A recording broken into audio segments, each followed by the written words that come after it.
Okay, so first up on our headliner session today, we have Katy Roelich.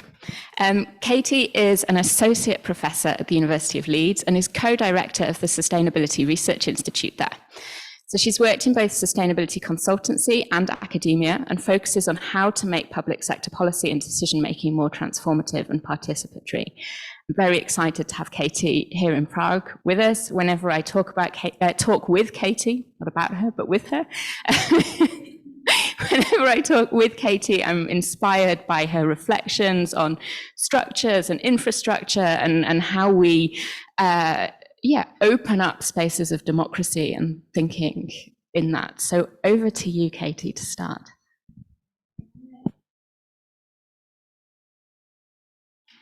There you go. I'm going to try and use this because I feel the need to gesticulate wildly whenever I talk. Apologies for that.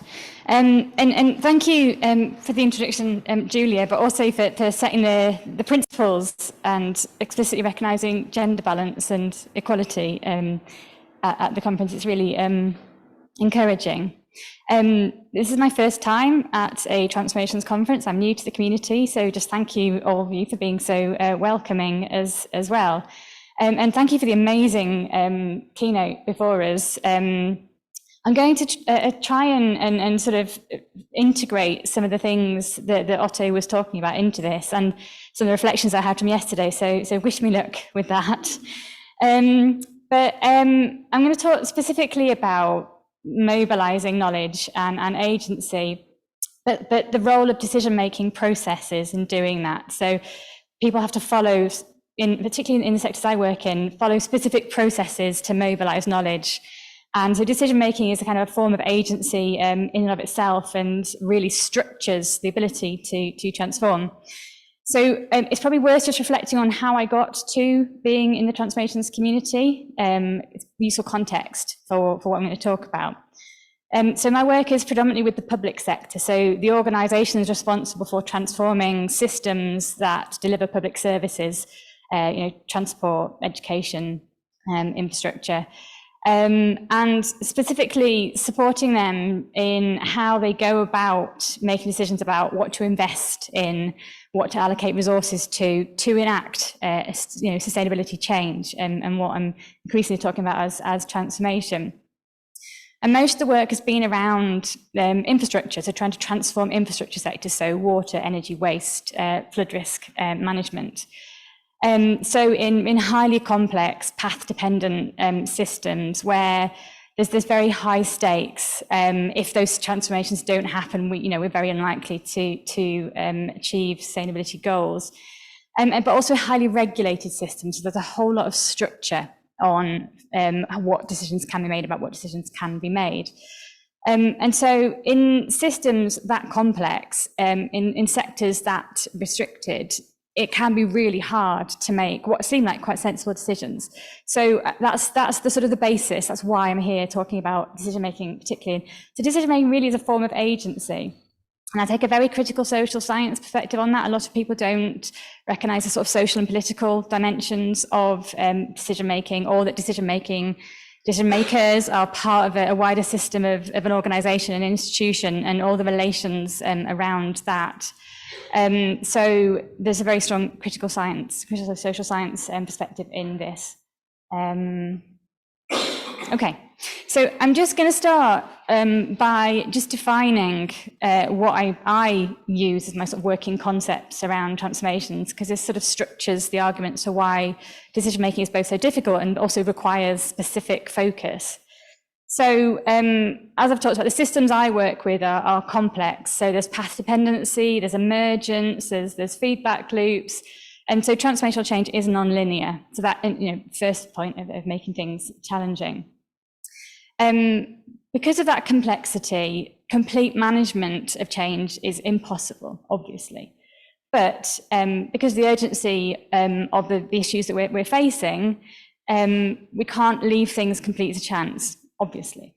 we know that, but I'm just reinforcing that because it's quite an important part of my argument.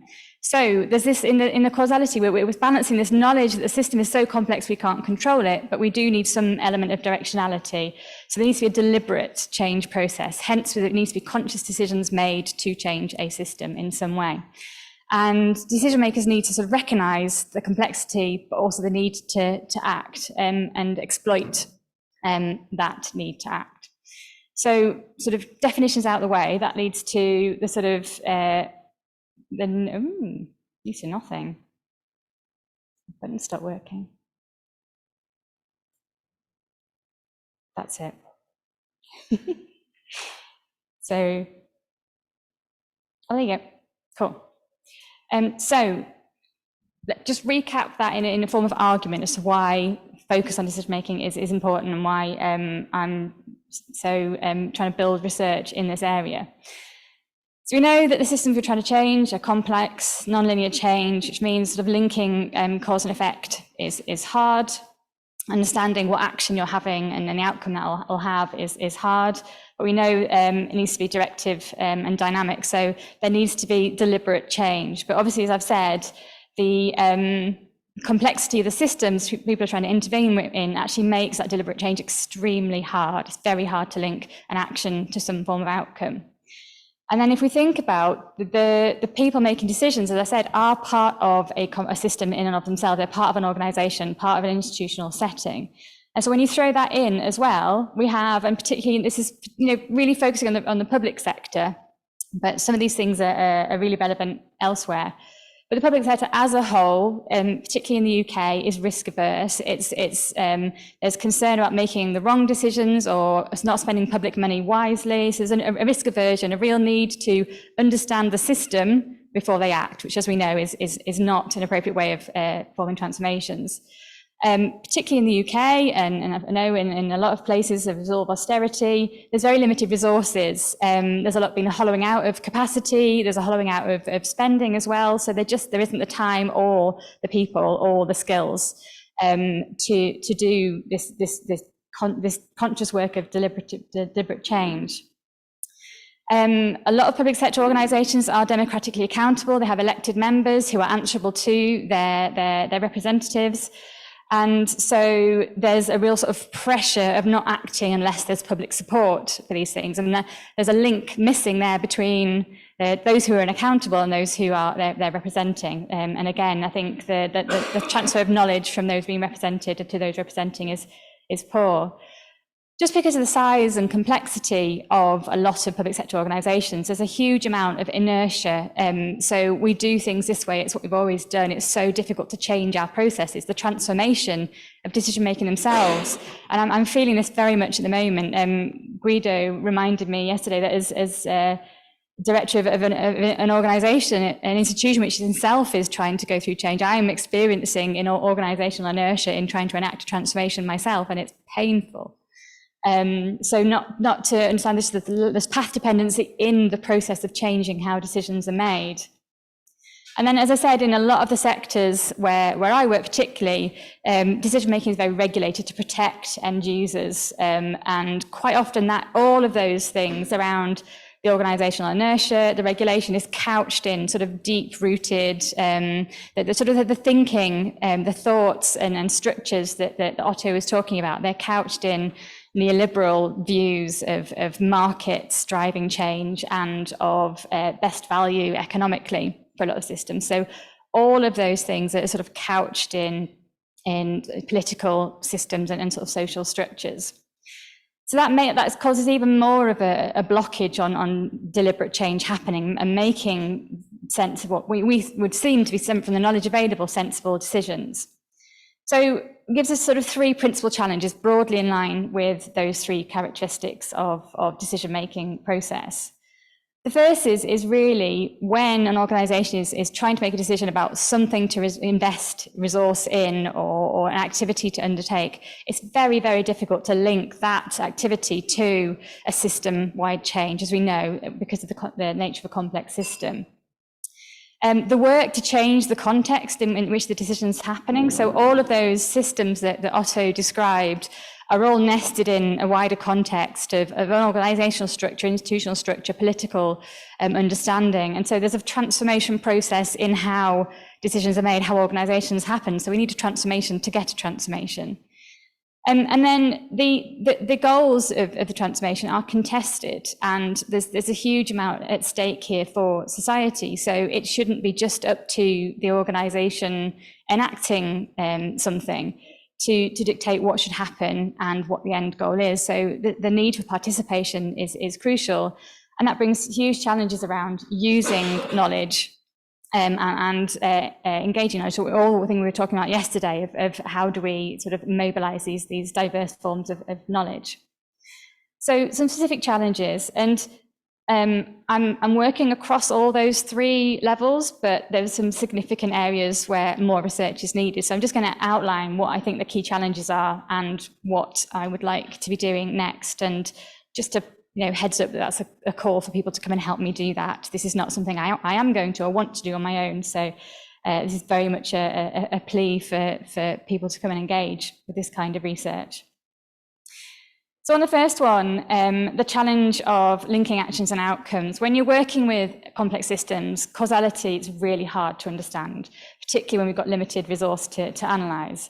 So we know that it's a function of complex systems, but there are tools that people are developing to try and link short-term action with long-term change. So the picture at the top is from decision-making under deep uncertainty. There's lots of tools under that group. There's scenario planning, just to sort of help people start embodying this future and really focusing on the journey. I guess that's the work that I do is the working on the journey that Otto was describing.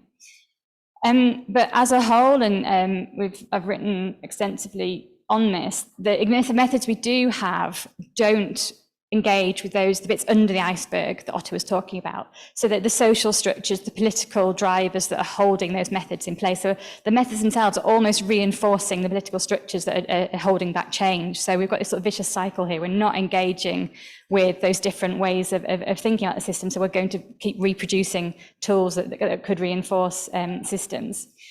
And this is really coming out of work that Karen Wiedemann has been doing on anticipatory governance. But where there is critical or plural dialogue, and there is, that tends to, by the function of how decisions are made, get closed down when it comes to actually making a recommendation. So we bring in lots of knowledge, we come up with lots of ideas, but at the end we want a concrete answer about what that policy is going to deliver, or that's what the policymakers need. So it just sort of closes down that plural dialogue. So again, the process is shutting down mobilization of knowledge. So there's more research needed on how to get more systemic critical approaches which do engage with all those issues of structure, of thinking, of ideas underneath the iceberg, and try and sort of disengage the system of decision making while they're coming up with tools to help. But trying to sort of use the strengths of things like adaptive planning, where we start something, we experiment, and then we try something else, and we adapt as we go. So we don't have to have an entire journey mapped out. We can know where we're going for the first part of the journey and have alternatives in the future. The idea of the metro map is quite nice, that you can get to a station and change stations onto another route. And then really thinking about the step between collecting knowledge and analysis and using it in decision making. And that's a key gap I see, is people can generate scenarios and they can do analysis, but then how they use that data in the process of making a decision about something and keep a critical plural dialogue open is a real challenge. So much more work needed around the action stages of futures thinking. And then when we think about the decision context, and I think this is when the sort of the politics and structures really get overlooked. We assume that decision makers are all acting the same way, they follow the same process, and they're just the same person doing the same decision. We talk decision makers, but there's a huge amount of heterogeneity within an organisation of how the values people bring to their decision making, the processes following within an organisation, and each organisation has its own unique culture and set of people working on decisions. So there's these internal processes and this heterogeneity that we just need. There's work digging into this, but it's not connected with the idea of how that organisation transforms. And then, as we heard yesterday, there's a large number of organisations need to act to enable transformation. So they all have different processes and different values which may or may not align.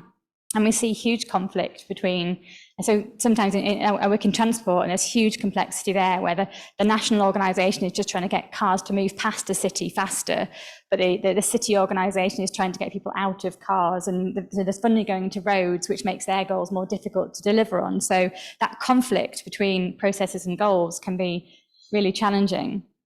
And then because of those deep structures and thinking about what infrastructure is and what it's for and what knowledge is, there's a lot of deterministic planning. So people predict what might happen and then provide for that to happen. So not how do we change demand for travel, but this is what demand is going to be. Let's provide the infrastructure to do that. And that really needs to transform completely, to really understand how organisations work, particularly the public sector, because there's just not a lot of focus there, and how new tools and approaches would actually land there. So I've worked with an organisation really closely through the COVID pandemic about how they could make decisions during COVID, which would allow them to transform their transport system.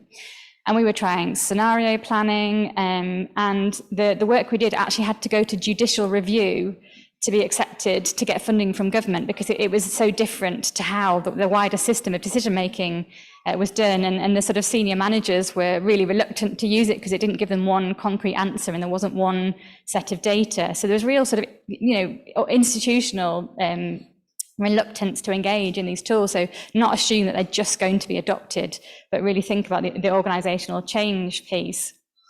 And particularly thinking about where there's multiple organisations involved in transformation, how do their different processes and cultures interact? Because that's where you could, things could be cumulative and collaborative, or they could break down and act against each other. So really thinking about how we engage with these inter-organisational dynamics. And really, the reality of the transport organisation I've been working with has a sort of an approach. They want to use vision-led planning, but they don't really know how to do it or what it means. So that, again, the reality of how does that work with the organisations in reality. And then finally, the challenge on increasing participation. And again, I'm working closely with organisations. It's not often a lack of a desire to engage with a wider set of knowledge. It's the capacity to do that. So understanding what that knowledge is and how it links to the knowledge they normally use. Just the capability to use more deliberative approaches is really lacking because of the sort of the lack of resourcing and the sort of hollowing out of capacity in the public sector. And then once that knowledge is harvested, how do you harvest it in a way that's more likely to lead to change? So we're not disempowering people, or we're actually empowering people to act as at their level and provide agency there.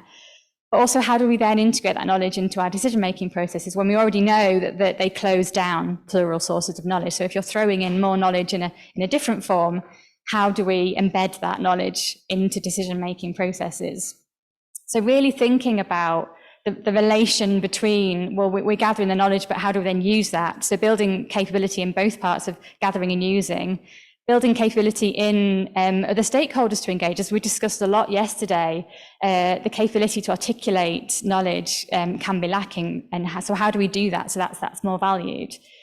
And then really thinking about how we mediate between the sort of the politics and policy making, because a lot of this is elected representatives. There's a huge sort of political, under the iceberg of decision making is a huge sort of political element. So deliberation can engage with that. It can create the link between the representatives and those who are represented much more carefully, and break down some of the barriers of perceptions that people don't want change to happen. So a huge amount of work there about both the process of how we do it, but also how we use that knowledge.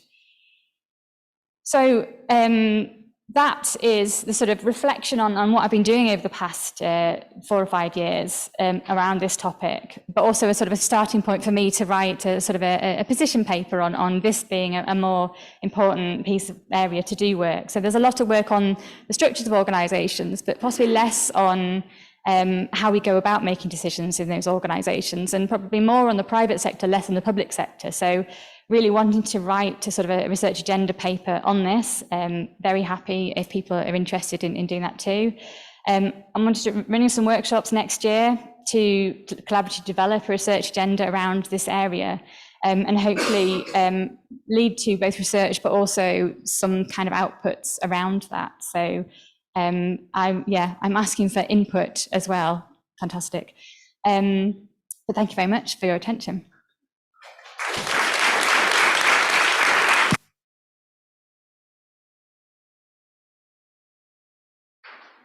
Thank you so much, Katy. And I'm aware that there will be questions in the room. What we're going to do is move on to Zuzana's presentation, and then we will have time before the coffee break to pose questions to the both of them and hopefully get them discussing a little bit.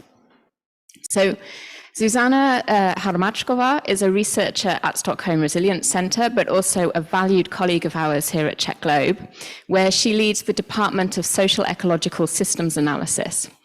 Her work focuses on future scenarios and pathways analysis, and often working in transdisciplinary ways for really meaningful engagement in place. So I'm often very inspired by Zuzana's work, really working with communities to create meaningful change.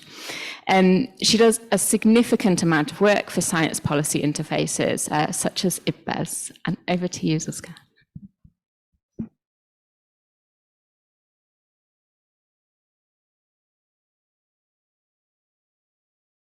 Thanks a lot. Do you think it's a problem if I go down there to, because I feel like, that might be the way to go. So hi everyone, I'm Zuzana. Thanks for the opportunity to speak here today. It's very nice to be here and talk to everyone. And I don't know if you know this feeling that you have your talk prepared and then you have a few of these fascinating corridor conversations and read Katy's abstract and you're like, I'm going to have to change it all, So that's exactly what I did. So let's see if this is anyhow helpful or relevant. So how this is supposed to relate to this topic of knowledge co-development and the mobilization of different kinds of knowledge is that, I have increasingly this feeling that it is not that hard to combine knowledge or work with knowledge combination when we can imagine what the other knowledge is or we are aware that it exists. But it is very hard to do it when we are talking about types of knowledge that are unimaginable to us. And that makes us think that maybe they are not even possible to exist. So I was thinking, what is it that I can bring here from this place and from our research that might kind of broaden the picture a little bit, enrich the picture a little bit and ask if that is anyhow relevant for people's research and people's thinking. So what I would like to talk about is what we have learned about the baseline conditions of transformation and transformation pathways in our projects and what Eastern Europe and this context that we are here right now can tell us about that. Alicia, do you think that? Yes, that's it. Thank you. So what I'm going to be talking about are thoughts that we got within a project that is looking at the transformations of rural landscapes across 3 different countries, across the Czech Republic, Britain, and France. And why I'm going to talk about these insights is that we framed that project together with colleagues with Britain and in Britain and in France. And in the beginning, I feel like we had very similar ways of thinking about what transformative processes are and how we frame the process of transformation in European rural landscapes. But why I'm going to talk about this is that I've got a feeling that during the process of interacting with our stakeholders and during the process of spending a lot of time in Czech rural landscapes, specifically and interviewing people, going through workshops and creative writing workshops and participant observation, and then having the consultations with our colleagues from Britain and from France, I have the feeling that we suddenly started seeing that we might have a similar framing of what transformation is and what transformative processes are, but we have a very different understanding of what are the starting conditions of these transformation processes. And that those starting conditions are something that actually plays a huge difference in how we think about transformation. So let me talk about that a little bit. So my impression is that when we talk about transformation and transformation pathways, and particularly Western Europe, there are a few elements that quite often emerge in those pathways or in thinking about transformation. And somehow, to me, and I'll be over exaggerating my points here so that like we can have an interesting discussion afterwards. So don't blame me. Like quite often we hear things like we need more participation, or like we need good governance, or we need more systems thinking. And those of course are like valuable, important elements, but they are stemming from assumptions that we have about the starting conditions for the transformation. So for instance, we assume that people want to participate, and participation is seen as a virtue in the society. We assume that the government and like the state structures do have good governance as some kind of like a vision or some kind of a goal. And also we assume that systems thinking in decision making is somehow a matter of educating people, showing them the ways, having money and having legislation that allows us to embed systems thinking in how we govern our societies. But once again, those are assumptions that, for instance, like oversee that there might be situations when people actively avoid systems thinking. And it's like we are not in like a neutral space where it's just enough to plug in systems thinking as an element, but there's like active resistance against it. And I'm going to talk about these situations a little bit more in the light of our research. So, thank you, Aleshi. Perfect. So what we did in the research that I'm going to talk about is that first we tried to map the whole context in which landscape transformation is embedded. In particular with looking at barriers that might be there to that landscape transformation and the wider transformation of the societies around those landscapes. And I feel like the basis is quite intuitive. We see some relationships between landscape management and agricultural practices and the way how we implement adaptation and green measures in the landscapes. So I feel like as far as here, this is all right for everyone. And even if we go a little bit further and we have a look at what might be some of the phenomena or some of the elements that influence these interactions, we are still on kind of like a safe ground. We have learned that people talk a lot about awareness and education and how these things might be implemented. People talk a lot about the perception of landscape greenery and how that influences what people do or don't want to do in their landscapes. So yeah, as far as good, we didn't feel any differences between like how this might be perceived in the Western European cases and in the Eastern European cases. But then there was the point when we started seeing that there are differences in like what stage we are playing this whole game on. And the first moment when we realized that was when we started seeing that the whole perception of change in Eastern Europe is maybe quite different than in other places. For instance, change is not a like sexy thing here, you know. People don't actually want to change. People crave stability and balance, and those are the selling points for a lot of things. Well, if you come and say, let's think together how to change, people are like, I don't want to change.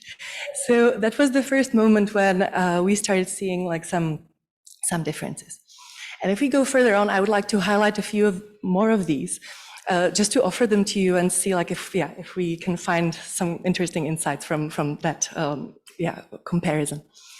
So whatever is happening in the landscape, including potential transformation in how we manage and govern those landscapes, of course, is related to kind of like well-known phenomena, such as who owns the land, in which way, how that changes, how legislation influences what is happening in the landscape, how agricultural subsidies influence what is happening in the landscapes, and so on and so on. So as far as the black text goes, I feel like we are on like a safe ground.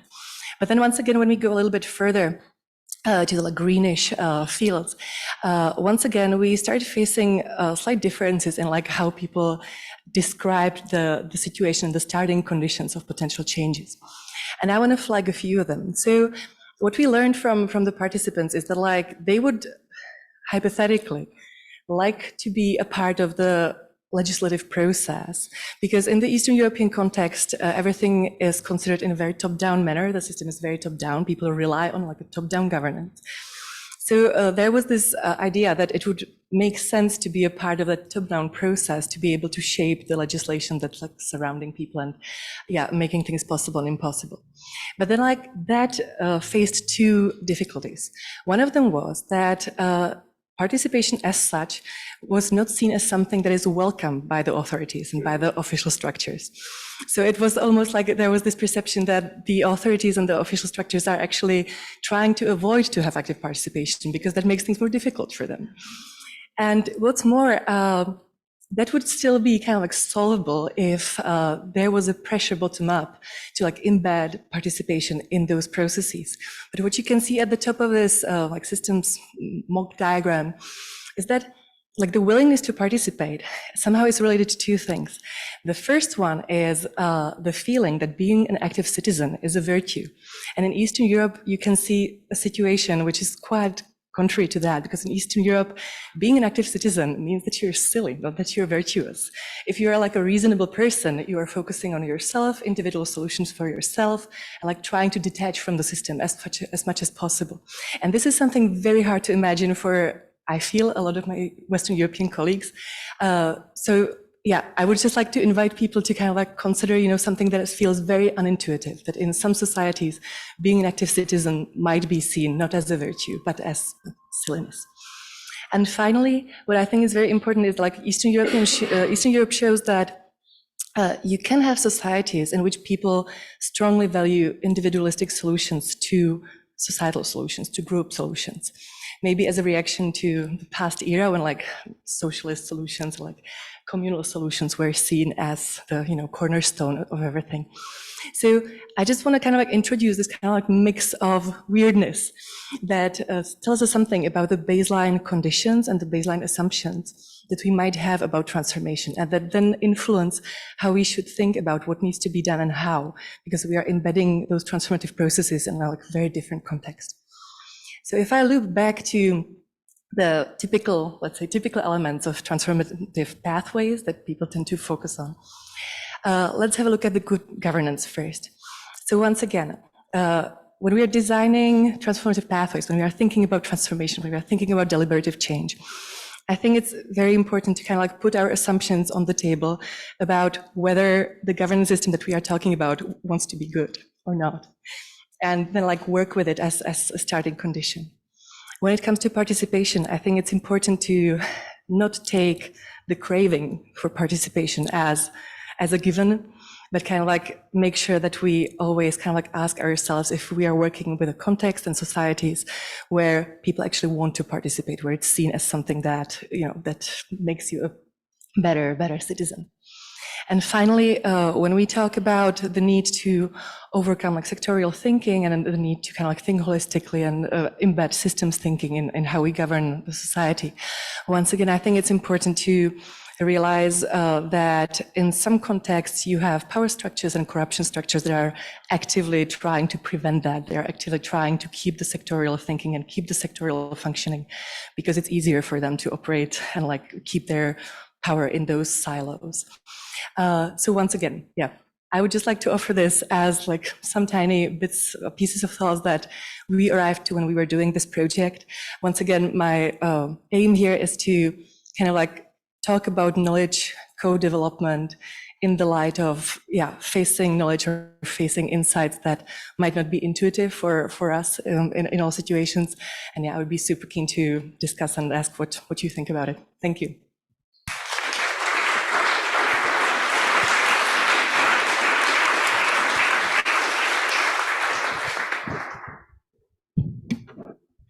Thank you very much, both of you. I have like 100 questions for both of them, but I'm not going to ask them because I'm going to hand over to you. I'm also going to, right, we're going to do this. I'm going to let you ask questions. I'll bring the mic to you when you can ask. They'll answer. I'd like to leave a little bit of space at the end. I'm just forewarning you both that I'm going to leave a little bit of space at the end to ask you to then, just based on your questions and based on listening to each other, if you've got a reflection that you would like to feedback. Okay. Do we have some questions? Antonio, all the way at the back.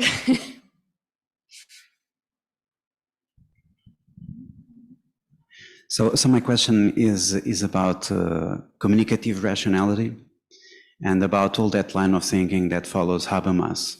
I'm starting really. And the question is, don't you think that communicative rationality and communication-based processes are overrated?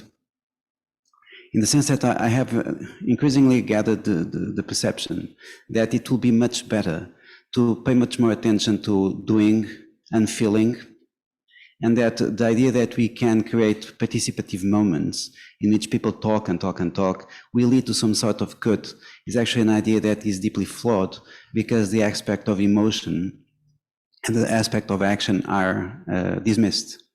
And because I think that a lot of emphasis has been put on power, the importance of power in shaping communication, but what about what people really feel, and therefore the emergence of populist movements? And what about the urge of people to do stuff, which, because of the kind of developments in technology we're witnessing, it's increasingly difficult to actually do anything. So this, I hope this makes some sense to you, and I would love to hear your opinion about it.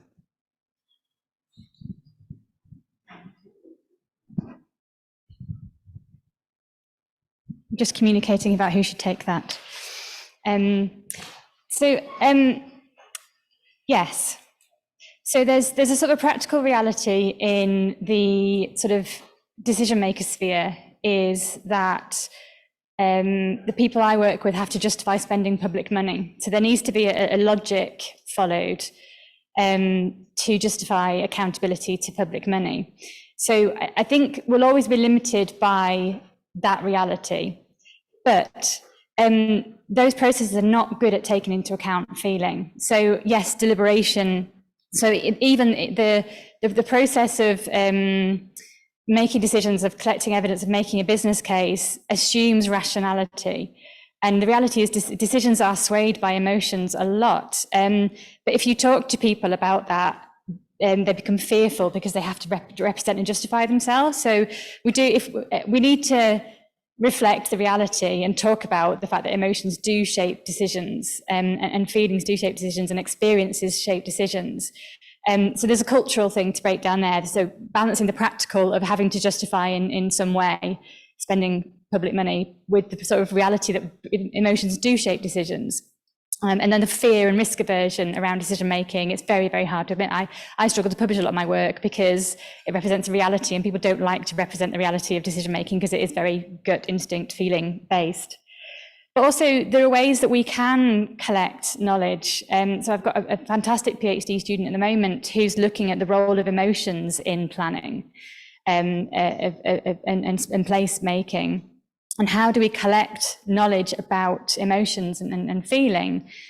And then how do we use that as a valid form of knowledge in decision making? And there are methods to do that aren't talking related. So at a recent deliberative event, we just went out into nature, and we didn't have any purpose other than to walk around.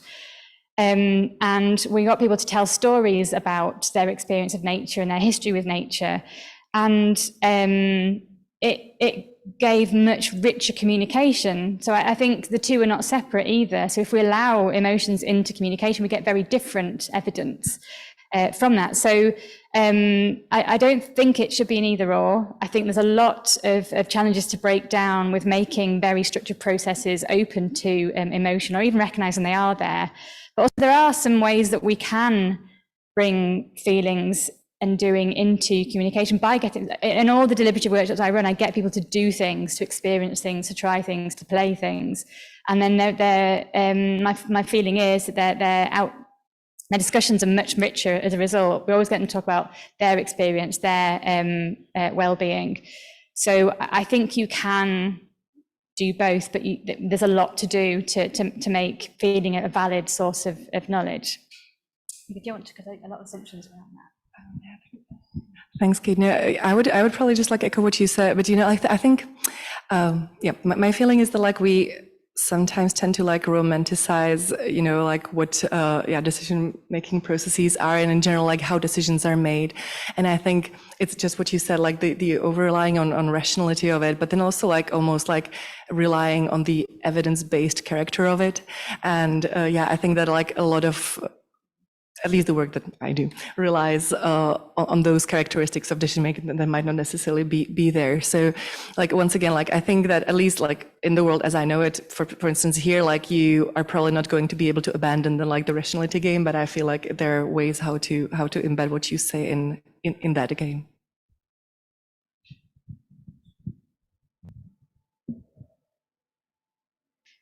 Okay. I'll be back. Hi, thank you for two nice talks. And thank you, Zuzana, for bringing our attention again to the Eastern European context. I really appreciate that. My question is more directed to you, Katy, in terms of what you mentioned on the inner worlds of decision makers, because it's so easy to imagine decision making as this nameless, placeless process, when in fact decision makers too are people that care about things and that have their hang-ups, and I just wonder if in your work, if you're working to engage that space as a potentially transformative space for exploring agency in decision making, and what that looks like in your work. Thanks.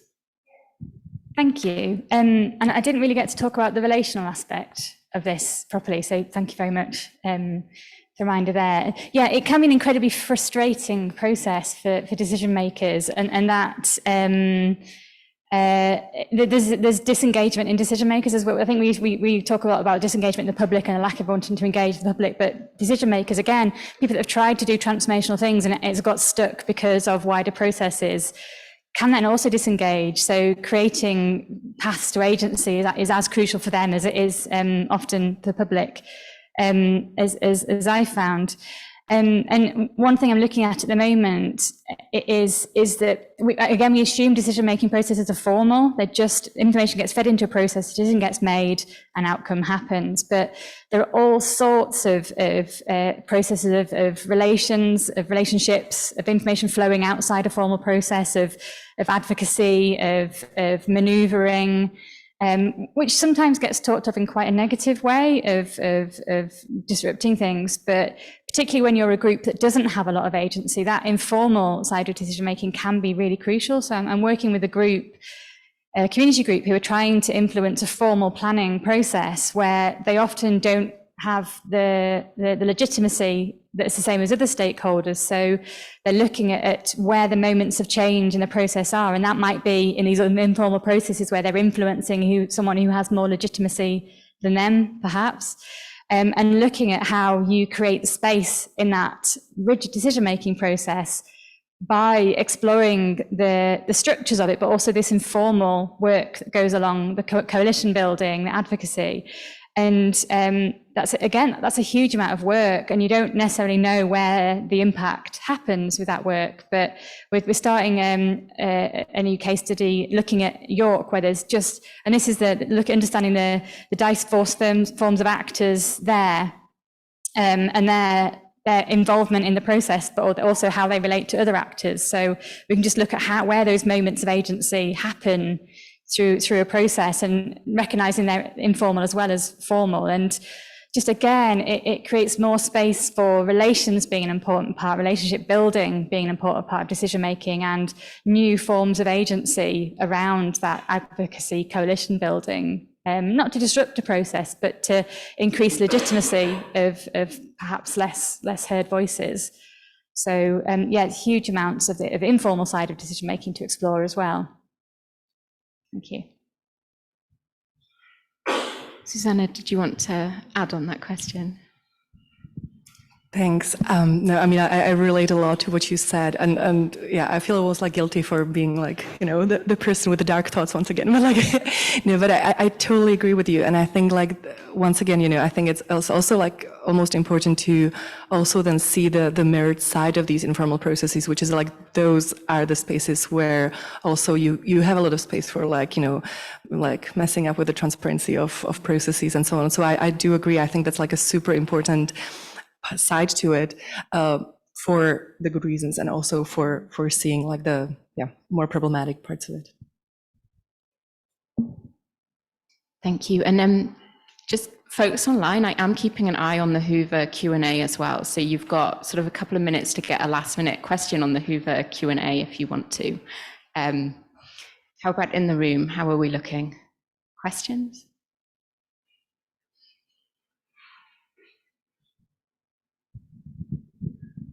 Sorry, Zuzana, this is another question for Katy. I was interested because I'm a Brit, and you were talking about working with local government. So in Britain, it's structured that the politicians instruct the kind of organisation on how to develop and deliver strategy.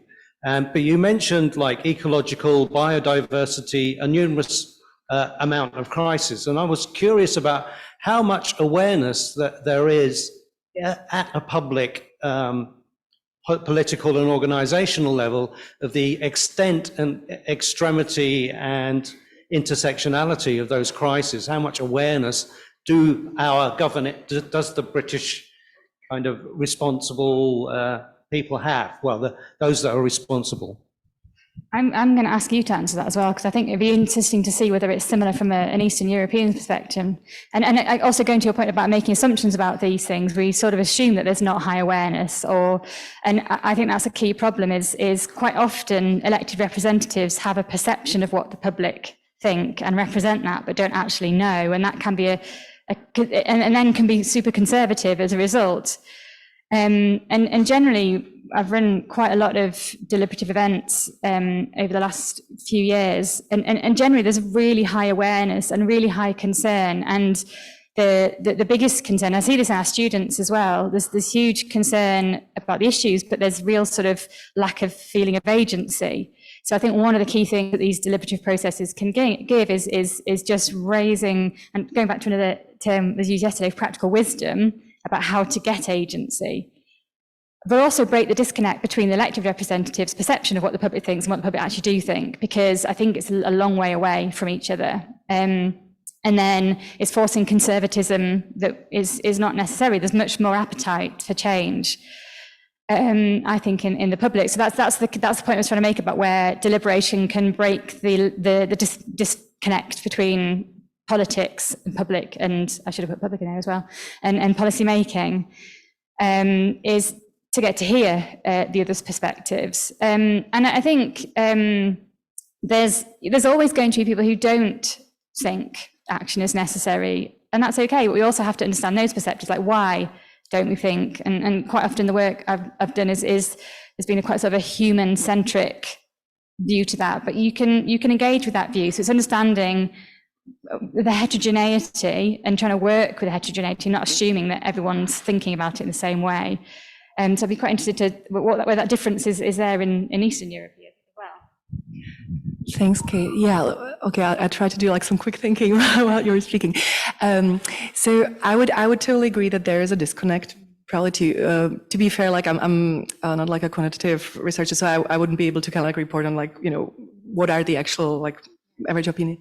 But, you know, I think in my eyes, like, yeah, it's divided into like two parts of this question. One is like whether there is a disconnect in terms of like knowing, and one is the disconnect in terms of interests, because in my eyes, like, you know, the typical profile of a policymaker, at least here in the Czech Republic, is actually like very different from a typical profile of a Czech citizen. So right now, like there was this tiny little research showing that basically like most Czech decision makers are men between 45 and 55. Well, that is actually about 14% of the population. So there's like a large disconnect between like who makes the decisions and what might motivate people versus like what is the profile of public opinion. So yeah, just one another angle to bring into that. Thank you. And so we're going to sum up this session, but just by handing back to you two to ask you, do you have a couple of final sentences to give back to each other or give back to the room from today?